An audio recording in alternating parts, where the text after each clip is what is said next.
And good morning, Hoosier fans, and welcome to Hoosier Morning After. This is Hoosier Morning After Tennessee Tech. Hey guys, season is here. Can't believe it.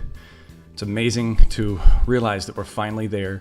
We finally have a basketball season to talk about. We finally have candy stripes on Assembly Hall Court. Simon Arena is happy again, and how fitting should it be that it happened so close to Thanksgiving, a time where a lot of things have been rough this year and everything, and we search high and low to find things to be thankful for.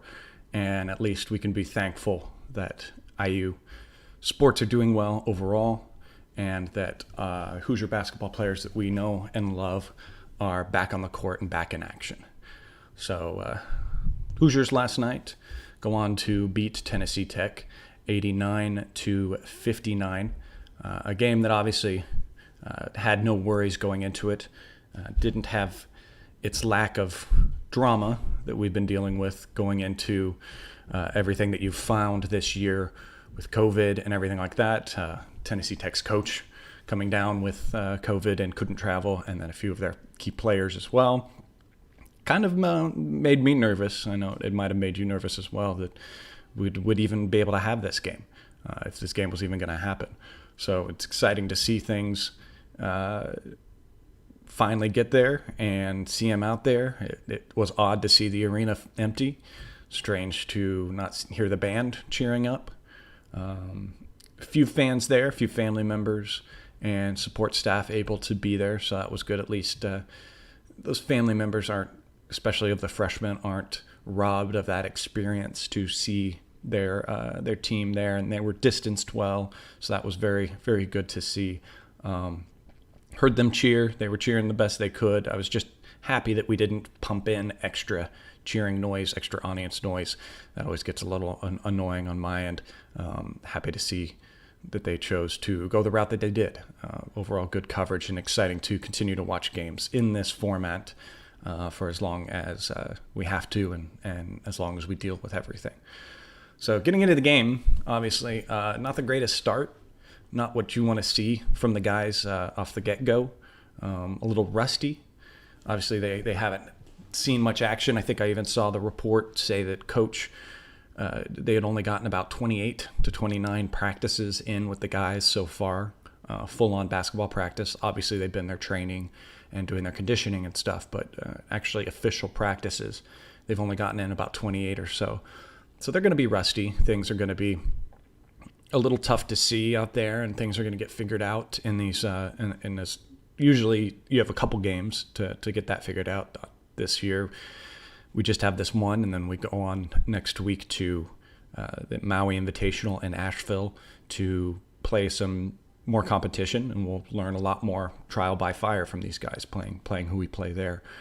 But overall, again, it started out a little rough. I think things were forced. The good thing to see on offense was very first play right off the bat, we saw some of that ball screen action that we knew Archie wanted to work in this year and was going to be used a lot more with this team, with Rob passing the ball off to, I believe it was Al, and then circling around through two screens to get to the basket. And had he been a taller guy, I think that might have been an alley-oop, but a toss over the top and a nice little lay-in by him gets the Indiana on the board for the game. And then from then on out, things seemed a little rusty. Rob did as well.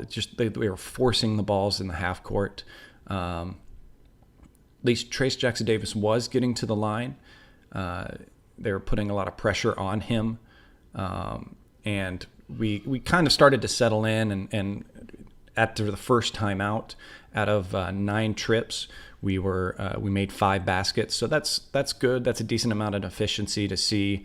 Then coach started to get very flexible with his rosters out there.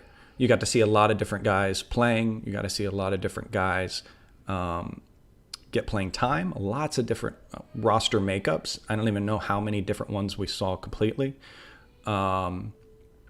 First time seeing Lander out there. I know that's the big hype this year. That's the big excitement this year. How is Lander going to do out there, and how is he going to be able to play at the big leagues? What's he going to be able to do? And I love that when he came in, IU had the ball out of bounds, and Archie drew up a play to get the ball right to him. Let's just get it to him, let him get a shot, let him see one go in, and make him feel comfortable. And he got it one step away from, he inbounded the ball. It was an inbound play by him. Then he came off a couple screens and got to the top of the key and was a step or two inside the three-point line. Beautiful shot. It seems a little flat, but goes right in, doesn't hit an ounce of rim. So that had to feel good for him. I believe that probably settled a lot of nerves, got down his energy and everything. But overall, just kind of talking about him, I will say I was impressed with how he handled the game today, last night, I should say. Wasn't overly nervous. He didn't look tense. He did look fluid within the game. And a few forced passes, a few things that didn't go through. But overall, he did find wonderful passing lanes, was great on the break with the guys. He did finish with 2 assists. Al Durham was the one that had the most assists for Indiana. That's not bad, 2 assists. I'd like to see him closer in the 4 to 5. Obviously, as a point guard, as his minutes go up too, that'll come. He did play only 15 minutes, so limited minutes and getting that action. 5 points. He did try a few threes. Again, he may have rushed them. 1 for 4 for 3 and 2 for 5 from the field. So Christian, overall a good outing and something that will satisfy the eager and anxious and high standard Indiana fan base that we are. Obviously, that kid has a lot of things on his shoulders this year because a lot of people are expecting a lot from him. And it's good to see that he was able to step in and deliver for the most part on that for the day. The interesting thing to see was that obviously much needed surge then occurred. It got a little iffy there at the beginning when we were rusty before we knocked off that dust, because Tennessee Tech did take over a little bit and take the lead at one point, 13-12.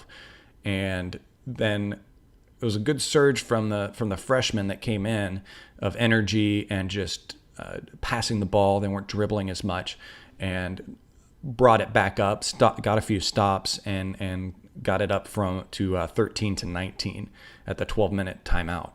So things were starting to settle down, and then by the 6-minute mark, we had really stretched it out, gone on a 20-0 run. I think a lot of that was thanks to defense.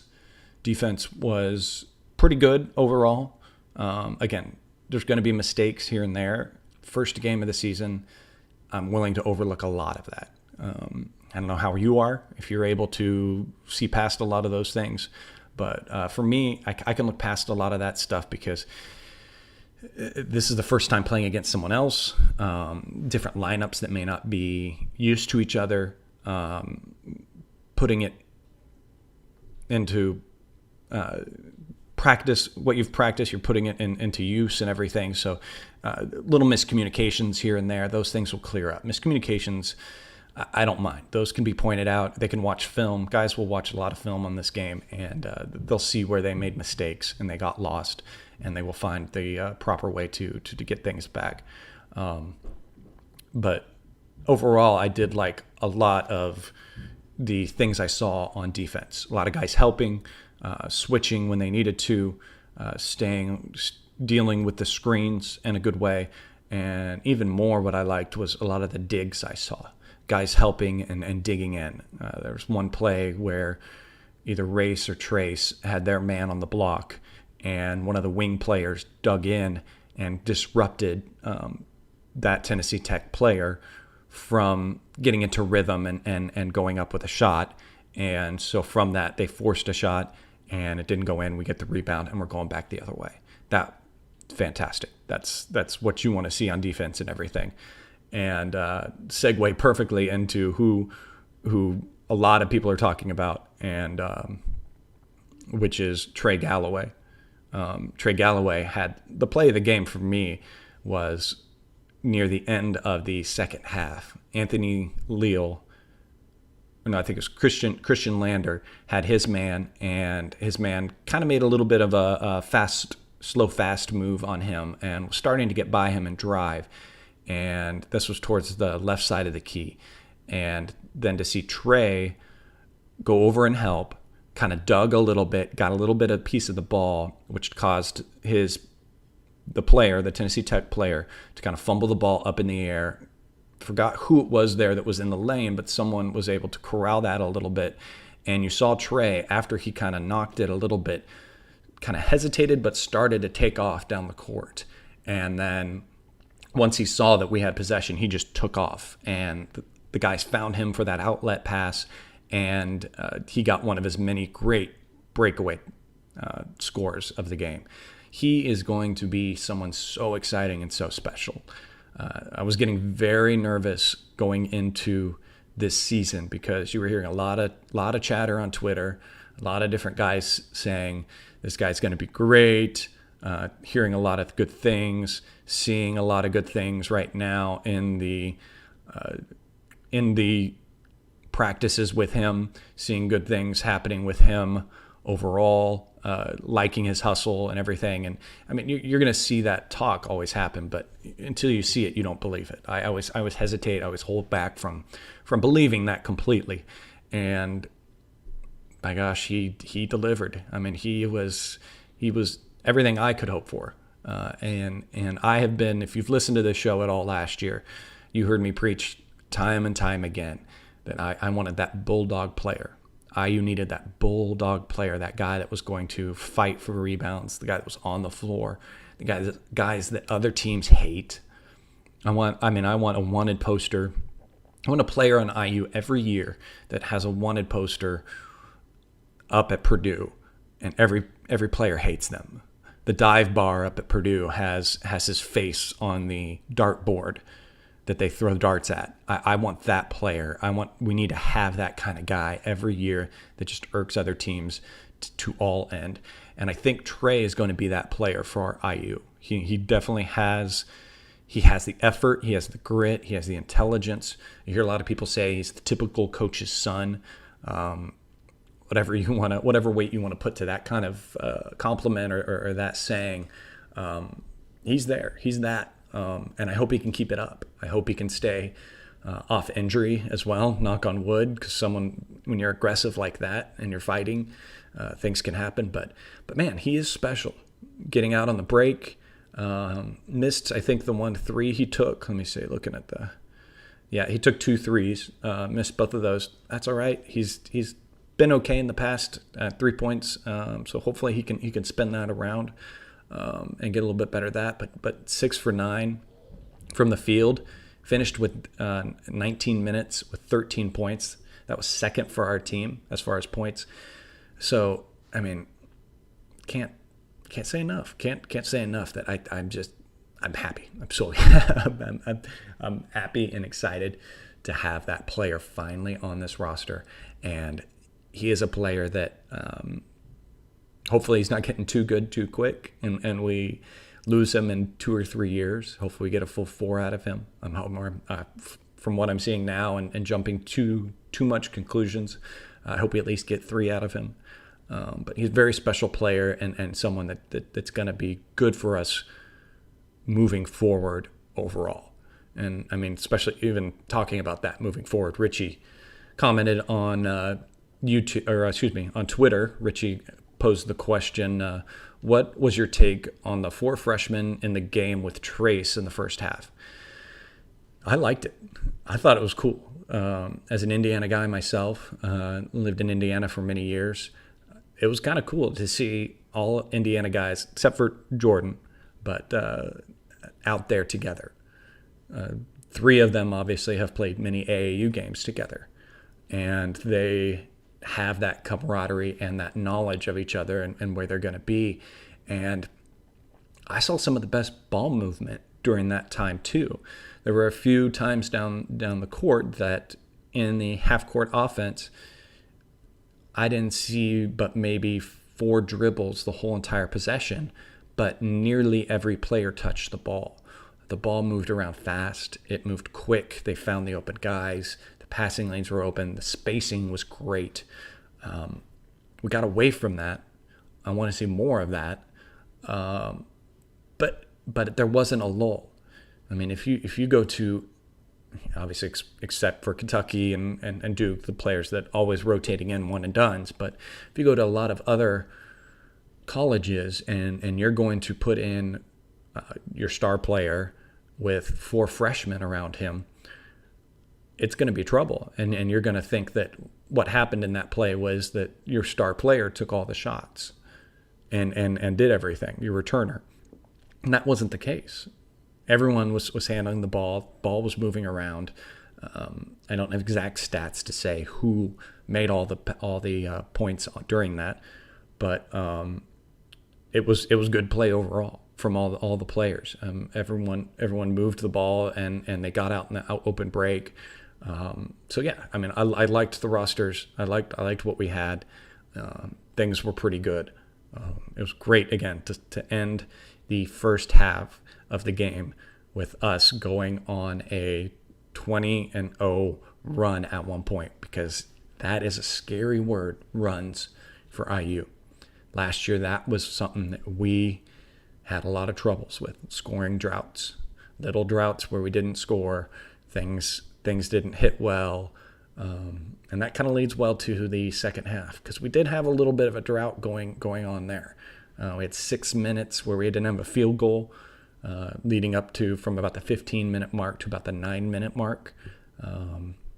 We did, I will say during that, we did get to the foul line quite a bit during that segment, and we weren't making those, which is a whole nother scary story, obviously, something we don't want to repeat. Let's get those guys at the free throw line after every practice shooting 100 free throws. But so the scoring chances were there. We were just getting fouled. So that kind of gives an asterisk to that 6-minute field goal drought that we had, because we did get to the line during that standpoint.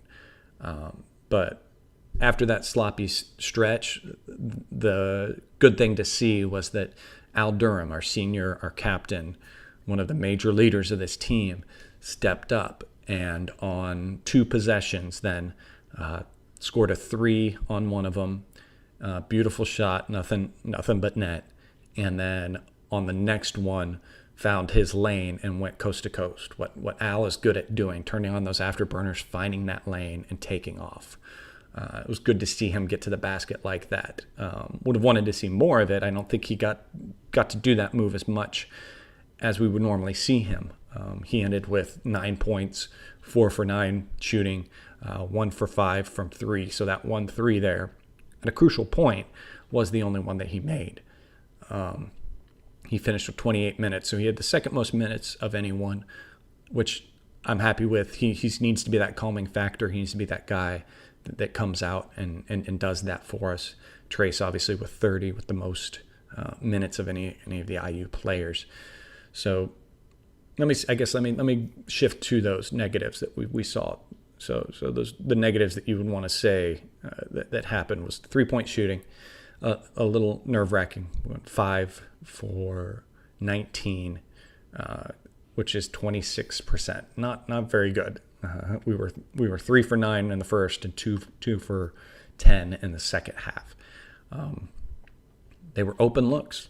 A lot of them were open looks. Guys need to hit those. I'm not going to put too much weight into being scared for the season yet on those types of things. Obviously, this is just one game, small sample size, first game of the season. Lots of excuses can be said. I know a lot of people don't like to say excuses, anything like that, but excuses can factor in when you're looking at some things and new games, and they are a factor. But I will then flip and say no excuses to missing your free throws. We end 10 for 22. So again, during that scoring drought, we had at least about 6 points that we left on the court because we missed free throws. Trace, I believe, being one of the worst free throws shooters for him. I mean, he had 11 attempts, only made 6. So nearly under 50%, or nearly over 50%. Not good. Trace is going to get to the line a lot this year. He's going to get a lot this year. He's got a lot of attention on him. A lot of people are going to be game filming for him, knowing, figuring out what to do against him. And he needs to know that those hard fouls are coming to him. He needs to get those balls in, and he needs to be able to hit those free throws when he gets those chances. So he needs to find that a little bit better in the game and let that come to him. But overall, talking about Trace, I liked his game. He played well. He had good assists.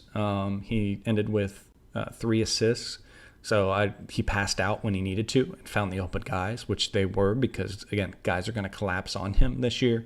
So he will need to find that open lane, whether it is hitting Joey or Race or Jerome right next to him at the 4 position, or any of the guys out at the wings or at the top of the key. He's got to be able to find those guys. And he did with 3 assists. So that's good to see. And, hey, hallelujah, we saw the right hand. The right hand looked pretty good. He did a good job with it. And even more so, we saw a near 3-pointer from him. So he wanted to show off that distance and let IU know that he has that. He didn't go to that often. He didn't need to, obviously, but he didn't go to it often. I'd like to see him get that look a little bit more. Maybe not even that far out. Maybe just an 8-foot jumper, 6, just something, little middle jumpers, just to keep them honest. It'll definitely open up his post-up game a lot more if he can get that going. Another guy that stepped in, did great today, Jerome Hunter. Jerome Hunter's another X factor for the year. And he did a great job in there with the minutes that he had. Only scored 9 points, was active on defense again. His defense was something that was always struggled for him, and it was good to see that he was able to do a good job with that overall. And what I like to see, and he did a little bit last year, was posting up against guys. If he's at the 4, he can usually, and it's a smaller 4 guy that he's playing against. He's very mobile, so posting up with him actually can be good if he's got a big guy, if he's got a size matchup that favors for him. Can be good either way. We saw it kind of both ways that he likes to attack that. In the first half, he had a beautiful post up and then a great little hook shot that went right in. That's something that he can nail down if he's got a smaller guy on him. Then two other times that he posted up, we saw him do a little step back fadeaway shot. I think one went in, one didn't go in, but that's something that he can do when he's got a bigger guy on him. It's a great arsenal of 2 moves, because if you have the same guy on you the whole entire game, it keeps them honest. They're going to have to honor both of those moves, and you're going to have to defend both of those very different. You have to stay very upright, obviously, if you're defending that hook shot. But then if he's doing a fadeaway, you got to lean into him and move into him and try to block that shot. So if you try to guess one or the other, you could end up fouling him on the hook, trying to think he's going for the fadeaway, or you could be back too much on him, think he's going for the hook, and he goes for that fadeaway. So a good little 2-move set there for Jerome Hunter to go to on the block. So I look to see a lot of action there for the year. Excuse me. Something I didn't talk about was the starting lineup. Obviously, Joey is out, just precautionary. He's had a little bit of back issues. And we saw a starting lineup underneath, at least, that a lot of Hoosier fans were excited to see and have been begging for last year, which was Race and Trace. They played well together down there. Trace, obviously, already spoke on his game. Race had a good game as well, battling, doing what he needed to, great on defense, getting the rebounds, doing the things that he needs to do as an X factor when he's in there with Trace to complement each other. And then obviously the big other surprise in that lineup was seeing Armand Franklin going with Archie going with the 3-guard set. I think a lot of us thought we would maybe see Jerome Hunter in there instead.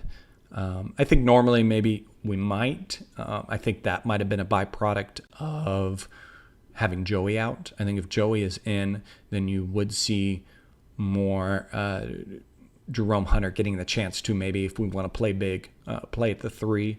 I mean, we've got plenty of guys that can play that 3 position. So there's a lot of flexibility with the lineup and what Archie Miller could do with that position and that movement.